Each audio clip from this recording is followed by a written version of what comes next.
Assalamualaikum warahmatullahi wabarakatuh. Kali ini kita akan belajar tentang materi yang ada hubungannya dengan dimensi 3, yaitu teorema Pythagoras.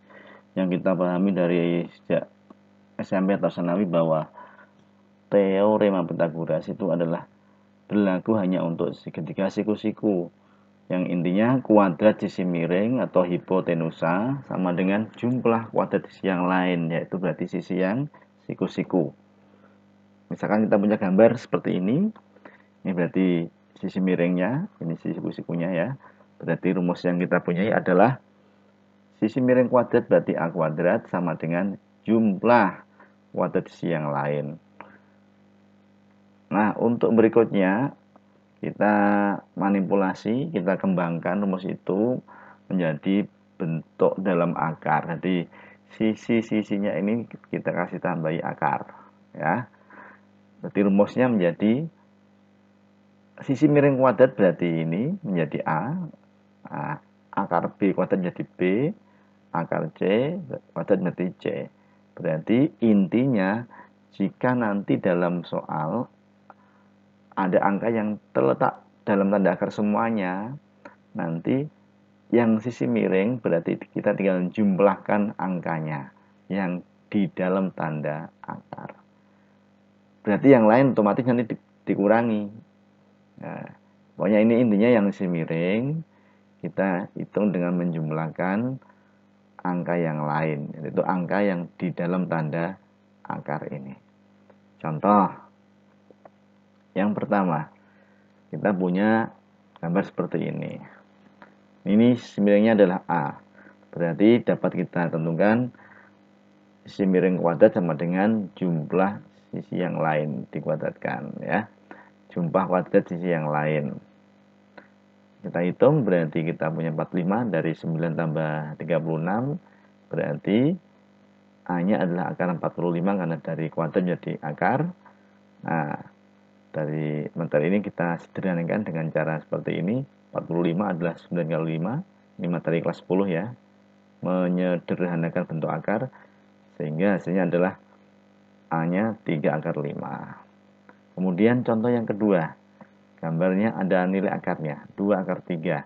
Yang ditanyakan adalah X ini sisi siku-sikunya. Nah, berarti rumusnya tidak plus, karena plus ini hanya untuk yang sisi miring, nanti min rumusnya.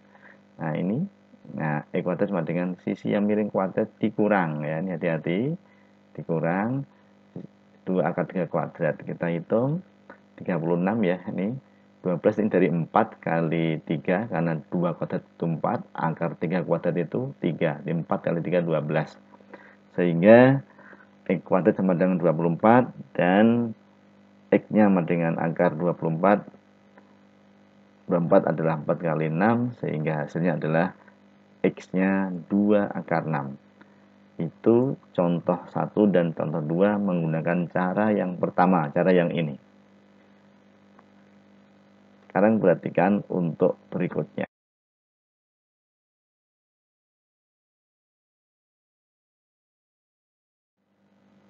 Ya, berikutnya kita kerjakan soal tadi dengan menggunakan cara yang kedua, yaitu cara pengembangan Pythagoras.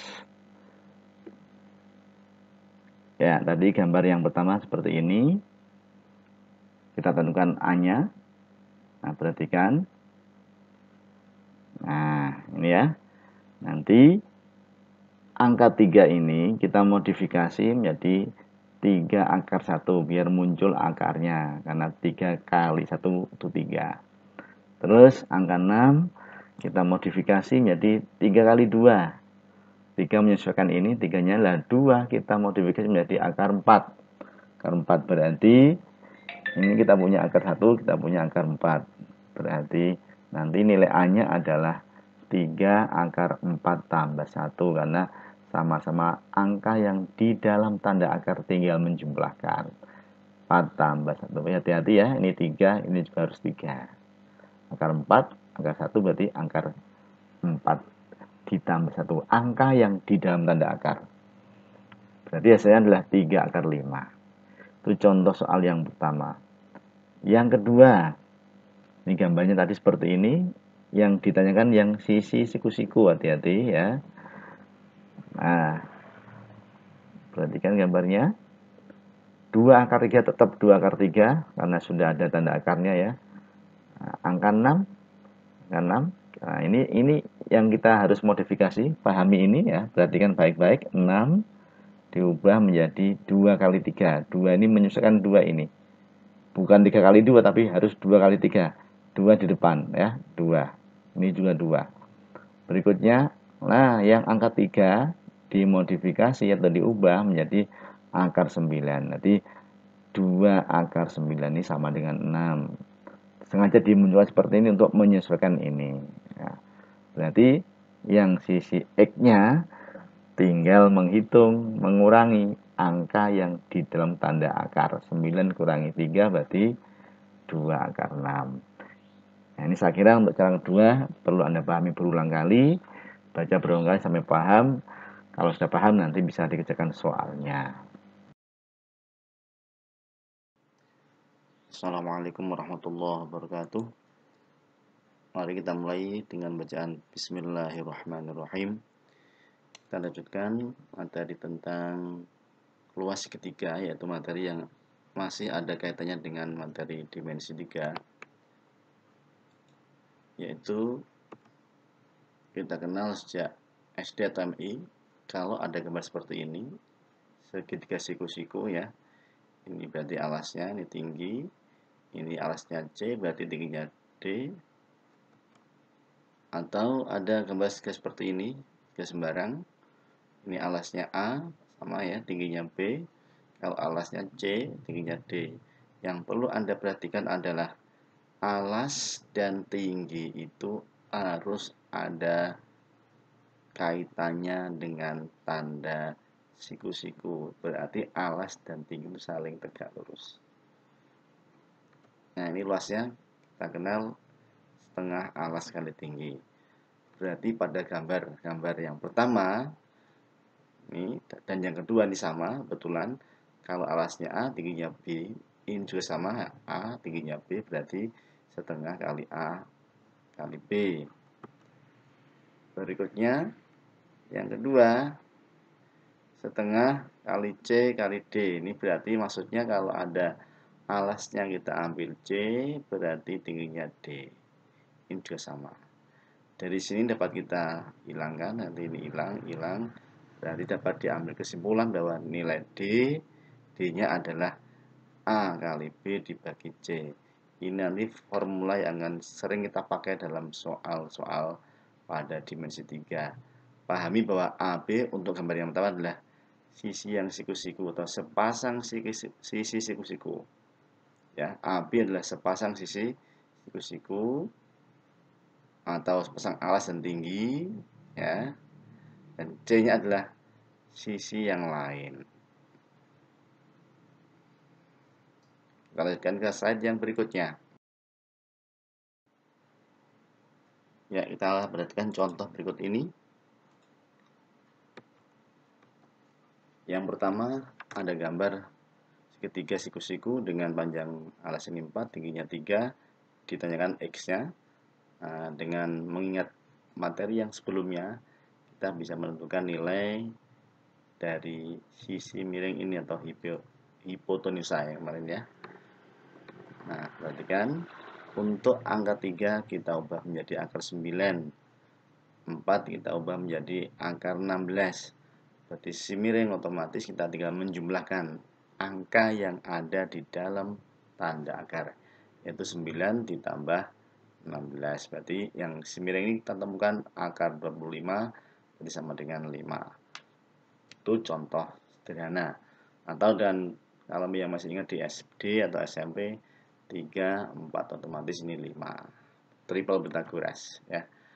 Jadi X-nya dapat ditentukan dengan rumus yang tadi, yaitu sisi yang saling tegak lurus atau pasangan yang saling tegak lurus atau pasangan dari alas dan tinggi, ya, ini dikalikan, ya, ini 3 kali 4 dibagi salah satu si yang lain, si miringnya 5. Jadi ini yang penting ini pasangan sisi yang saling tegak lurus, terus dibagi sisi yang lain.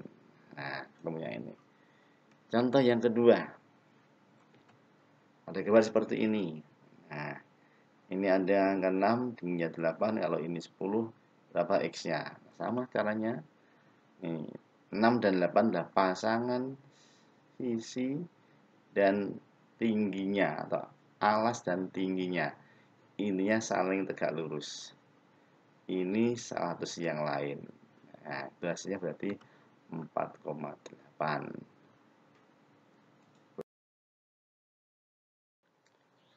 Selanjutnya materi berikutnya adalah materi tentang aturan segitiga. Ya.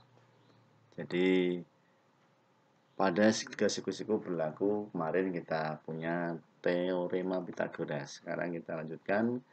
Ini berlakunya adalah berlaku aturan trigonometri. Berarti sin alfa, ya, sama dengan depan bermiring. Yang depannya alfa adalah B, miringnya adalah C, ya. Depan bermiring.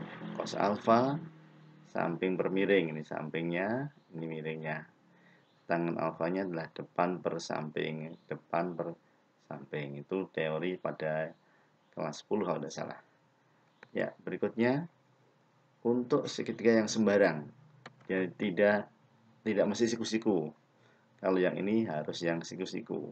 Kalau yang sembarang berarti rumusnya kita gunakan yang pertama yang namanya aturan sinus. A per sin A sama dengan B per sin B sama dengan C per sin C. Yang perlu diperhatikan adalah A kecil ini adalah panjang sisi BC. Posisinya terletak pada depannya titik sudut A. Ini saling berpasangan. B kecil di depannya sudut B. C kecil di depannya sudut C. Itu aturannya begitu. Yang berikutnya yang kedua, aturan kosinus. A kuadrat sama dengan B kuadrat plus C kuadrat min 2 kali B kali C kali cos A. Ini andaikan A. Kalau B berarti B kuadrat sama dengan A kuadrat plus C kuadrat min 2 kali A kali C kali cos B. Menyesuaikan, ya. Kalau C kuadrat berarti nanti sini A kuadrat, ini B kuadrat, ini berarti 2 kali A kali B kali cos C. Itu jika menentukan panjang sisi. Terus cos A berarti B kuadrat plus C kuadrat min A kuadrat dibagi 2 kali BC. Ini diperoleh dari rumus aturan cos ini.